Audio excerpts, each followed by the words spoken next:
Hello everyone, welcome back to my channel that is English Field. Here we prepare for TGT, PGT, LT grade English Literature.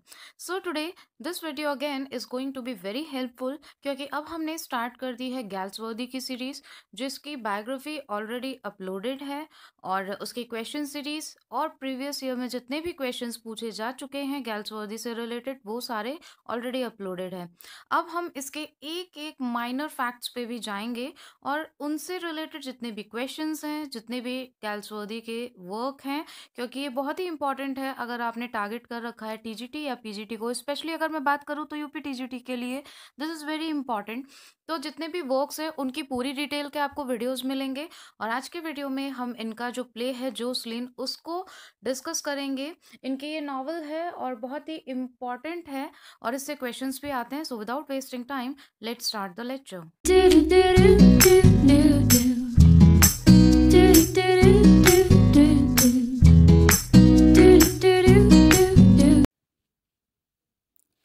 तो आइए देख लेते हैं कि क्या है ये नॉवल।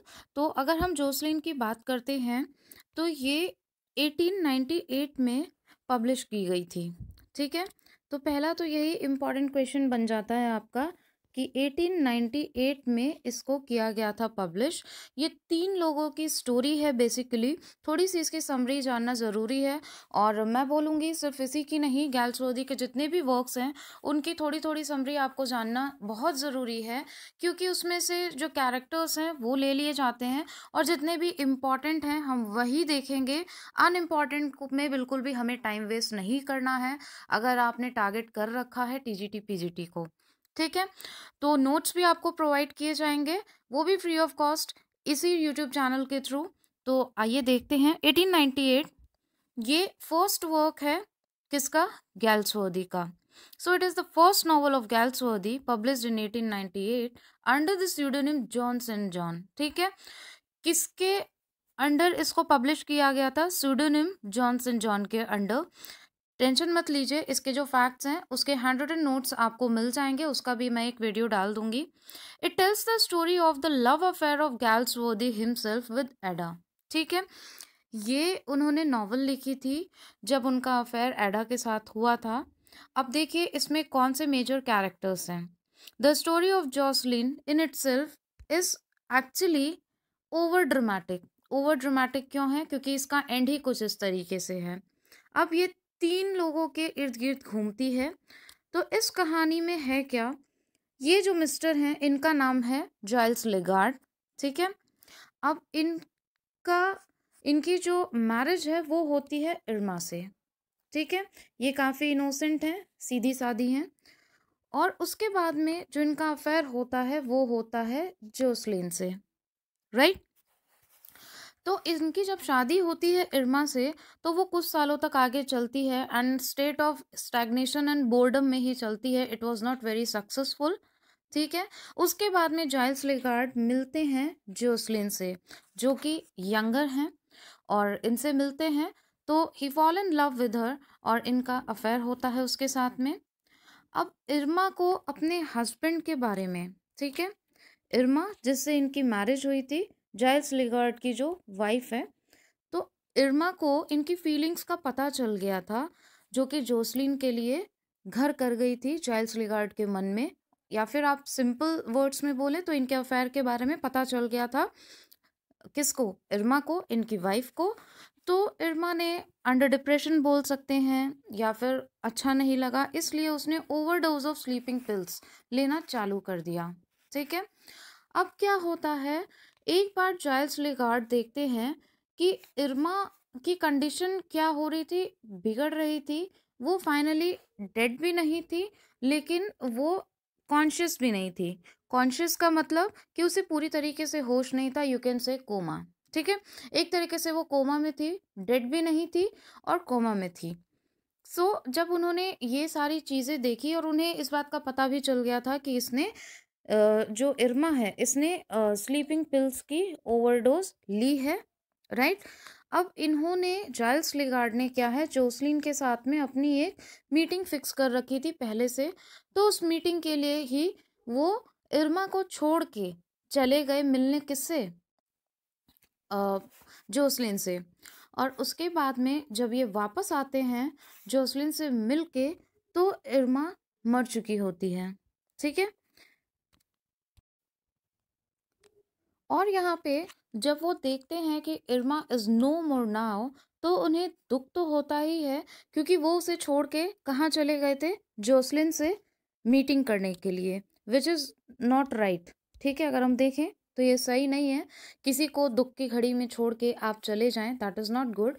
तो उसके बाद में यही बात वो जोसलिन को भी बताते हैं, और जब ये बात उन तक पहुंचती है, जोसलिन तक, तो इस जो लवर कपल था, इनको ये फील होता है कि डायरेक्टली या फिर इनडायरेक्टली रिस्पॉन्सिबल तो ये दोनों ही हैं, किसकी डेथ के लिए, इर्मा की डेथ के लिए। और जब भी आगे ये अपनी लाइफ अगर कंटिन्यू करते हैं, तो their life will be overshadowed by the tragedy. Tragedy क्या, डेथ ऑफ इर्मा। ठीक है। तो हमेशा इनकी लाइफ पे, जाइल्स लिगार्ड और जोसलिन की लाइफ पे एक छाया सी पड़ी रहेगी, जैसे एक पेड़ की छाया होती है। तो क्या, कि ये ट्रेजेडी थी, और ये कहीं ना कहीं एक गिल्ट हमेशा इनके मन में रहेगा। तो वो डिसाइड करते हैं कि ये अपने रास्ते जाएगा और जोसलिन अपने रास्ते जाएगी, मीन्स दोनों में सेपरेशन, राइट। अब जब दे आर पार्टेड, जब वो अलग अलग हो जाते हैं, तो उन्हें फील होता है कि अलग अलग रहना तो मुश्किल है, इट्स अनटॉलरेबल। और ये सेपरेशन के बाद में उन्हें फील होता है, उन्होंने डिसीजन तो इतना स्ट्रिक्ट ले लिया था, but it was not possible. तो फिर जोसलिन ने जाइल्स लिगार्ड को फॉलो किया, लेकिन तब जाइल्स लिगार्ड जो है इंग्लैंड छोड़ चुका होता है for a sea voyage. Sea voyage कहते हैं, मीन्स जैसे किसी एक्सपेरिमेंट के लिए या फिर किसी खोज के लिए इंसान निकल जाता है और समुद्री यात्रा करता है। ठीक है, या फिर कोई चीज़ का उसको अगर अध्ययन करना होता है, तो उन सारी चीज़ों के लिए सी वॉयज पे आदमी निकल जाता है। तो ये उसी के लिए निकल गया था, और लास्ट में लेकिन क्या होता है, वो पता लगा लेती है, और लास्ट में these lovers are united together. तो यही थी स्टोरी। इसके जो इम्पोर्टेंट कैरेक्टर्स हैं वो आपको याद रखने हैं। 3 ही कैरेक्टर्स हैं, बहुत ज़्यादा इसमें से पूछा नहीं जाता है। मेनली ये इनकी फर्स्ट नॉवल थी, publication date, what were the characters, और बीच में से अगर कोई क्वेश्चन आ जाए तो वो, बाकी हम क्वेश्चन सॉल्व करेंगे, so you don't have to worry about that. So this was the wonderful story of illicit love. So friends, this was the summary, and same will follow all the summary of all the work related to Galsworthy question series जो भी इसकी आती है, तो उसको आप ज़रूर follow करिएगा, और यहाँ से आप स्क्रीनशॉट लेके इसके नोट्स भी प्रिपेयर कर सकते हैं। एंड आई ऑलवेज सजेस्ट कि नोट्स आप ज़रूर से खुद से प्रिपेयर करें। If you're visiting this channel for the first time, so please to subscribe the channel and hit the bell icon so that यहाँ से कोई भी नया वीडियो पोस्ट होता है तो उसका नोटिफिकेशन आपको सबसे पहले मिल जाए और आपको सर्च नहीं करना पड़े। And if you find this video a little bit helpful, तो प्लीज़ एक लाइक बटन ज़रूर हिट कर दीजिएगा। It gives encouragement to upload more and more informative videos for you all. और अगर नहीं हेल्पफुल लगा हो तो आप डिसलाइक भी कर सकते हैं।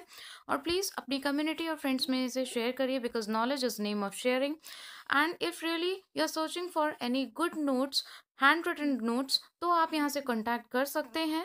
डिस्क्रिप्शन बॉक्स में आपको उसका कांटेक्ट नंबर मिल जाएगा। आपको मैसेज करना है अपना नेम और city, and it will be really helpful in your this journey to achieve your target.